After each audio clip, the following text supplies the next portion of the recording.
I'm Mega Mike the Movie Man, and I have a Mega Movie Spicy plan.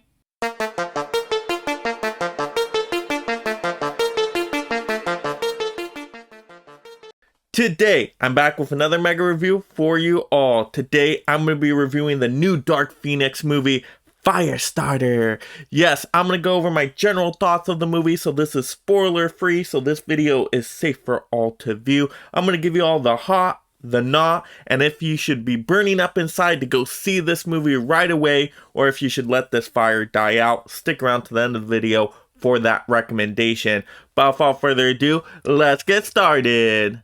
Now to get into the hot of the movie. So the best part of this movie that had me cooking up inside was the score by John Carpenter and his son.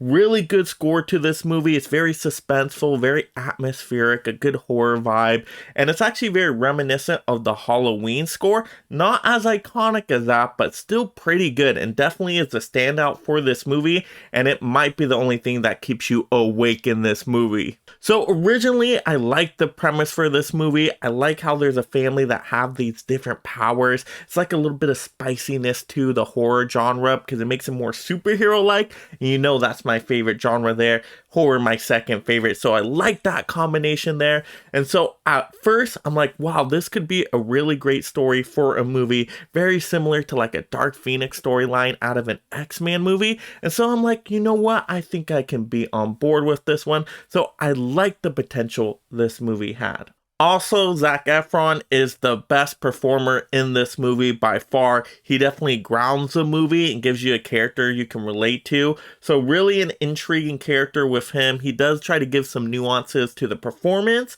And so he tries to give it his all with this role. You can tell he's really trying to perform here.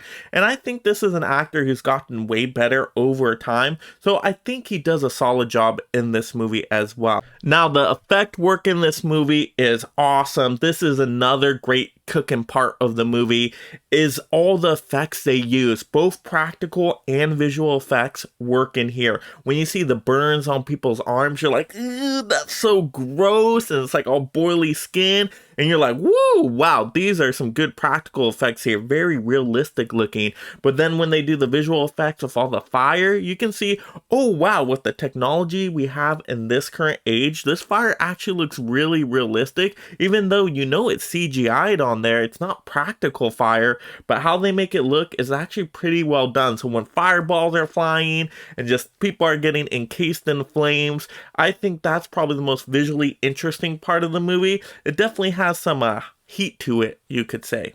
Now to get into the not so good section, and wow, even though this movie had a decent little premise, it's a story I've seen done hundreds of times. I mean, we've gotten so many Dark Phoenix stories that this movie just felt so generic. I've seen this movie story done before. Doesn't mean the story can't do the same premise, but then give me something really new and fresh to it. Give me something amazing.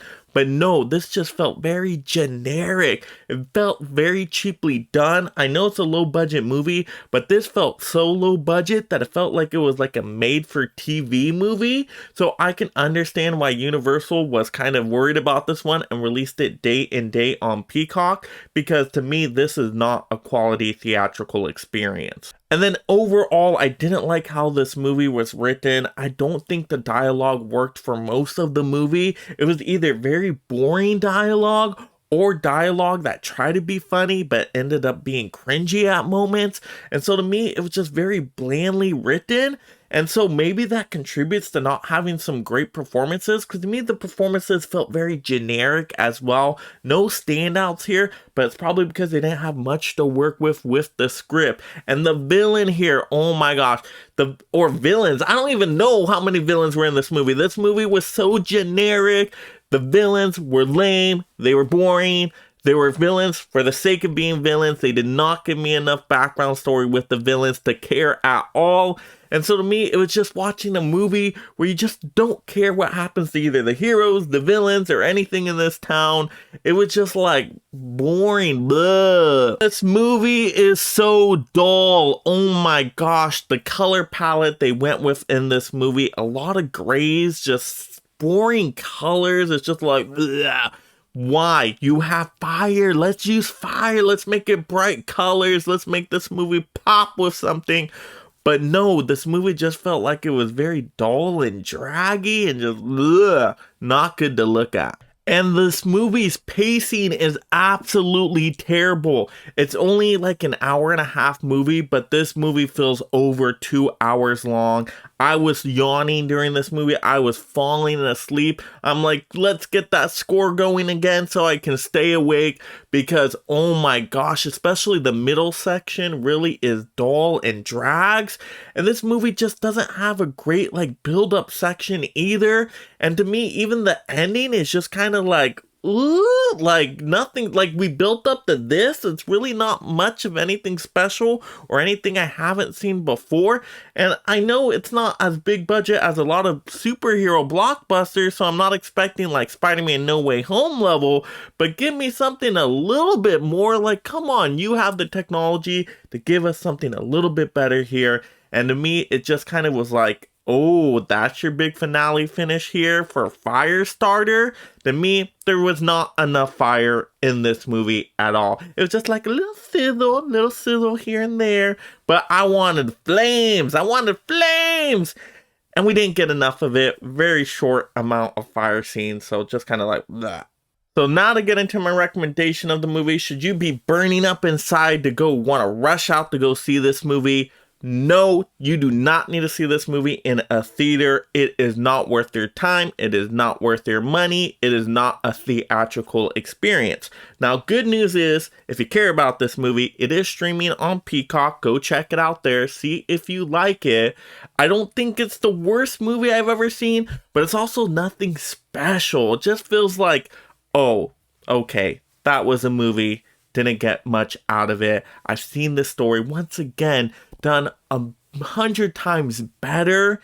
And it's just like, really, is this a movie we're getting in 2022? Like, come on, haven't the standards been raised a little bit? But no, it still feels like a movie from the 80s. And there's good 80s movie. Trust me, I love the 80s decade.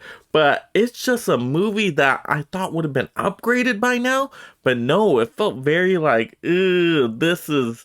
We're getting this kind of quality in this day and age. Like, we can do better. And I know there's been Stephen King movies that have been done better. The It movies were fantastic horror movies, updated for modern audiences. That's the way to do it. This felt like, oh, no, Firestarter story. Let's do it about the same way. Let's not upgrade it and spice it up enough for the audience. Let's just, yeah, this, here you go, this is Firestarter, and you're just like, wow, really? We could have done better.